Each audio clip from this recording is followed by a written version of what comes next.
What is up, guys? My name is Drew Wallingford. I am, I guess, calling myself the creative youth pastor, the creative whatever, I don't know. Welcome to the channel. I'm glad you guys are here to kind of check out what's going on and to be able to get connected into some real life stuff that comes with ministry. One of the things that I really love about ministry is having this space to be able to be creative, and sometimes it kind of looks like finding ways to kind of scratch that creative itch. And maybe you're one of those people that you have been trying to figure out what it looks like for you to be creative in ministry and how you can be a part of that kind of stuff. Regardless, you made it here somehow, right? You made it to my channel somehow, whether you're just a friend in ministry or you're somebody who maybe you're just interested in photography and kind of what that looks like for ministry, and that's kind of why you're checking this out. And regardless of how you got here, I'm glad you're here. It's pretty awesome to be able to get connected with you.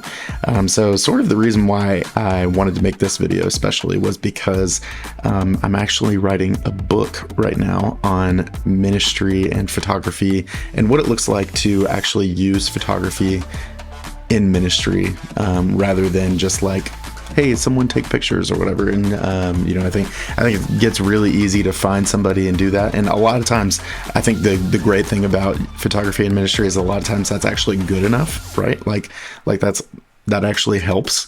But I think if we go about it the right way, that we can get a lot more out of it. And so that's what I want to kind of challenge us to as people who are in ministry and want to look at things in a more creative way, and just kind of take a chance at maybe doing it in a way that's going to be the most helpful for us. And one of the things that comes like right out the gate on this, right? And it's not the first chapter in the book, so don't worry, I'm not like giving away the whole book or anything like that. The book's only gonna be like $6 or whatever. It's gonna be like ebook style, and maybe I'll read it and put it audiobook.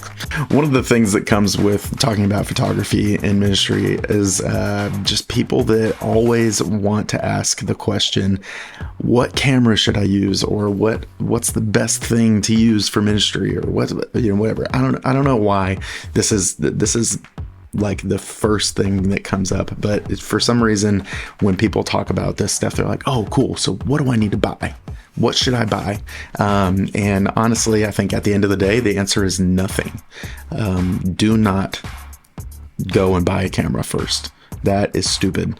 Not only is it not going to be good for you, but it's not a wise use of your budget. It's not it can be so harmful for you as a person and what you have in your ability, right?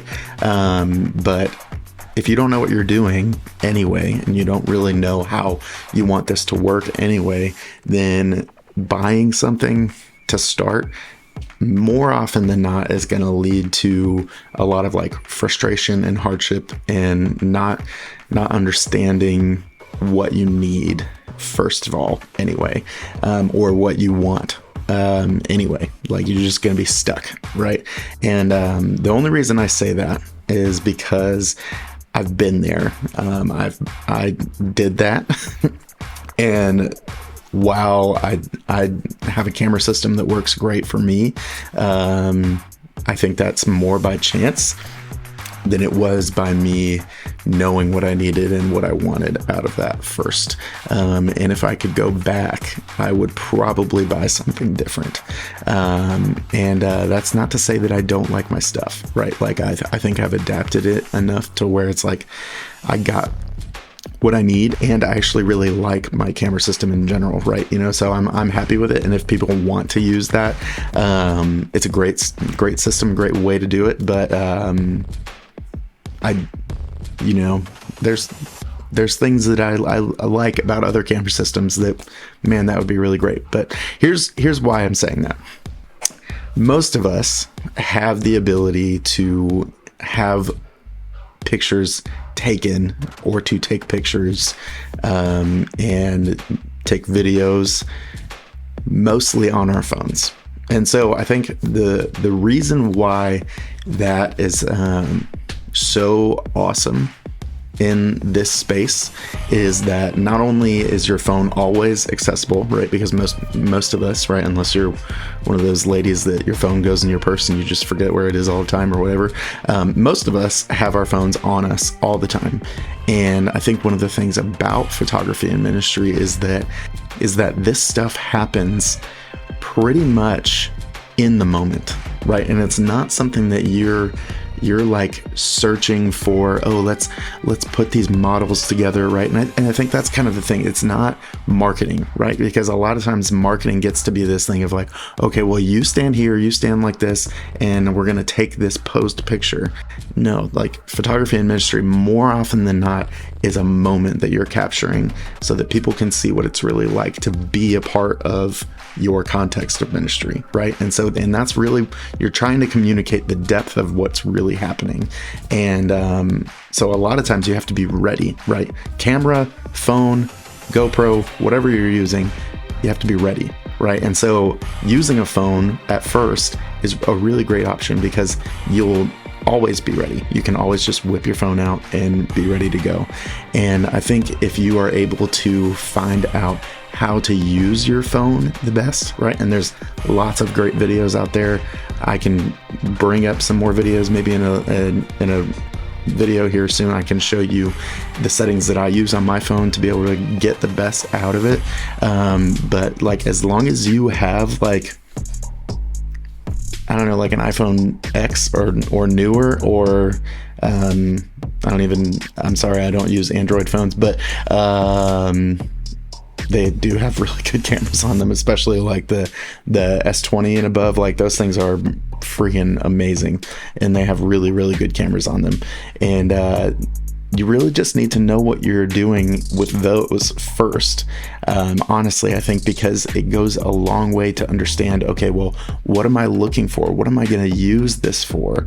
And if you can figure those things out first, then going to a camera body and knowing what lens you want to get, or knowing those kinds of things, like, it's a lot better because you get quality out of your phone enough to use, especially on platforms like Instagram and Facebook, and even your website. Like, most people are not viewing the content at the level that you're putting it out, right? So even like my camera shoots in 4K, right? And that's more than enough for pretty much any ability of using this, right? Like, there's lots of people out there that are super into cameras and get like the 8K models, and people that are rocking like the Z cam and like Black Magic Design stuff. And hey, that stuff is awesome. It looks incredible, and you're compressing a bunch of great looking stuff into what you can put out, right? But I'm filming this video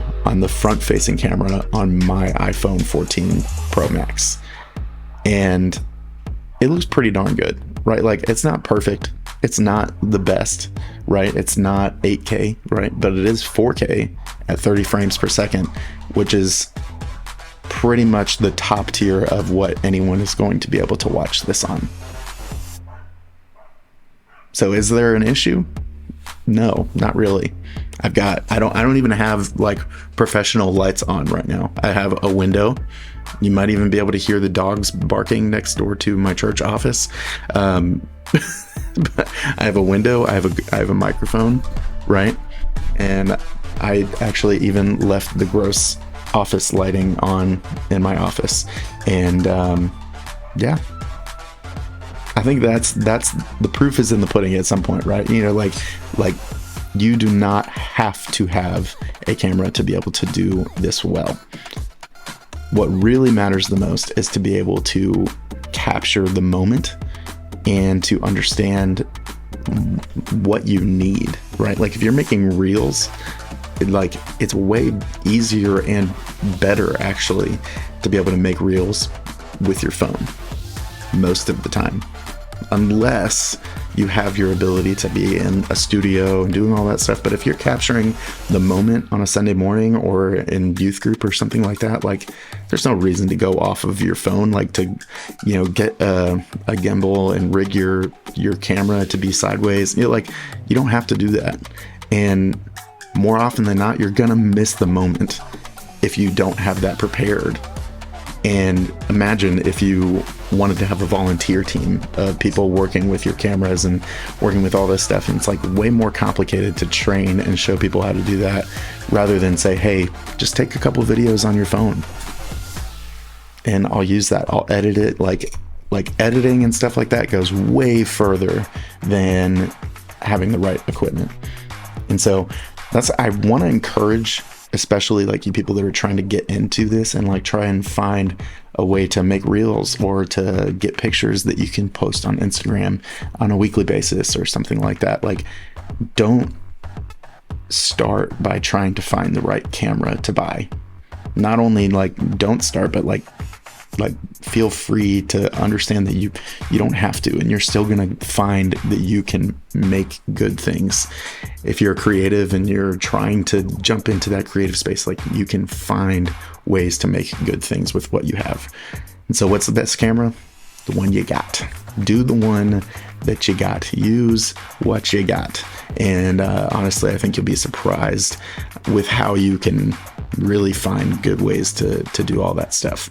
And I'm gonna make this video just a two-parter just so that I'm not like overdoing this on you guys. But I want to talk in this next video about what it looks like for you to actually find a good camera, right? Like we'll let this be the moment of, hey, you can actually use your phone. Like, I promise it's not that bad. But also I do want to tell you what I use. And honestly, it might shock you how cheap and how easy it is to get into this without having to spend too much money. And hopefully, if you're really just getting started and you're really just trying to figure out what you actually need, then hopefully this answers your question by letting you know that you can probably use what you have already.